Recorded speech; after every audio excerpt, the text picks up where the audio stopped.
is the possibility to use some form of directed energy to affect physiology peripherally and also to affect the physiology and health of the brain.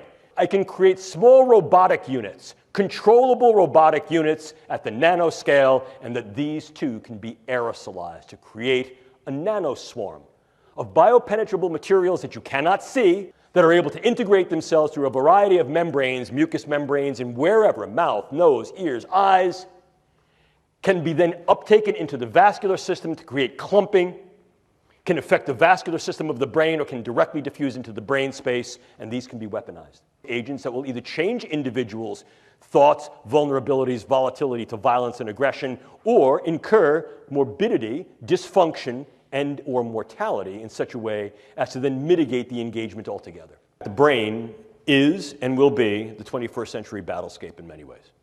End of story. It's not just a question of trying to figure out what makes the brain tick and the way it's built. It's can we get in there to affect the ticking and talking, and by affecting the way that brain is built and the way it functions, influence in ways that are kinetic and non-kinetic the attitudes, beliefs, thoughts, emotions, activities, and relative vulnerabilities and predispositions. The more I know about you and the more I know about the way your brain works as individuals, groups, communities, and even populations, the more I can utilize non-kinetic means such as informational means of narratives, iconographies, semiotics to influence your emotions and your behaviors. We can do this subliminally through computer images. We can do this more liminally through the types of engagements, interactions that we engage through psychological operations and informational operations. We can go further than that as well. We can also utilize these interventional technologies in those ways that may directly affect the brain. Probably the one that you've heard about most recently, most contemporaneously in the literature, is the possibility to use some form of directed energy to affect physiology peripherally and also to affect the physiology and health of the brain. And there are a number of countries that have developed initiatives and agenda towards developing just these types of things, the United States included.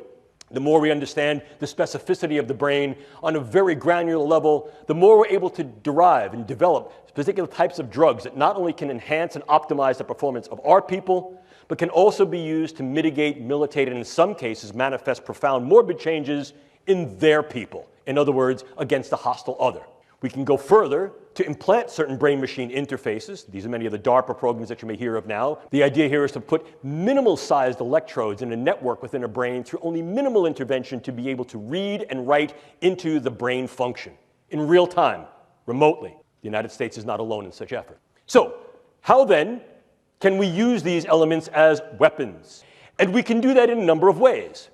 We can militate their behaviors and their thoughts in some ways as to make them more amenable to what we do, the idea of positive weaponology. Or we can in fact mitigate and in some cases completely nullify their capability, will, or engagement to fight. If we combine those two definitions into one, what we find is those agents that will either change individuals' thoughts, vulnerabilities, volatility to violence and aggression, or incur morbidity, dysfunction, and or mortality in such a way as to then mitigate the engagement altogether. So in other words, this can also be weaponized against others. And this is where we get into the idea of novel neuroweapons. Once again, this is not necessarily new, but the momentum of this dimension of the field has accelerated as a consequence of increased understanding of the brain and increased capability to develop tools and techniques to access and affect the brain. We see in close neuropharmaceuticals and organic toxin. More specifically, perhaps, might be targeting individuals on a level that allows either direct attribution or covert engagement with non-attribution. I could also incur much broader type of ripple effects. And one of the ways I could also do that is with what's called high morbidity neuromicrobiologic agents. It's a real fancy way of saying neurobugs. But high morbidity neurobugs. I may not want to kill a lot of people. In fact, arguably, I may assume what is sometimes referred to as the Sailor-Malin mantra. I can use a particular bug that I may be able to now modify through the use of gene editing technique that is ubiquitously available and fairly easy to use to take a bug that was previously relatively benign and non-pathogenic and make that bug virulent, pathogenic, dangerous. And then what could I do? I could introduce that bug in key sites, but I'd want to make sure that at least part of the symptomatic constellation was not only neurological, was profoundly psychological. Agitation, debilitation, sweating, stomach problems, sleeplessness, cardiac problems, things that are what we call top-down neurological in their effect, brain to body and body to brain in the bottom-up cascade. I can disrupt an individual from the level of their cell to their system and disrupt individuals on a variety of levels, from individuals all the way up to the social fabric. And that social fabric may go even further. It may be geopolitical. We can even go further. One of the newest developments is that nanoparticulate matter can be stabilized for distribution.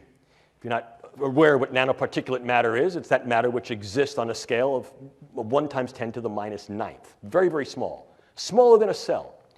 And we can manufacture materials that have discrete properties that can be controlled by virtue of bioengineering and their physical chemistry. To auto-aggregate, to be able to aggregate in particular areas based upon their biological and or chemical sensitivity. But now we go one step further.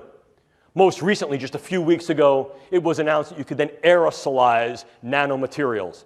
And go one step further, I can create small robotic units, controllable robotic units at the nanoscale, and that these too can be aerosolized to create a nanoswarm of biopenetrable materials that you cannot see, that can penetrate all but the most robust biochemical filters, that are able to integrate themselves through a variety of membranes, mucous membranes, and wherever, mouth, nose, ears, eyes, can be then uptaken into the vascular system to create clumping, can affect the vascular system of the brain, or can directly diffuse into the brain space, and these can be weaponized.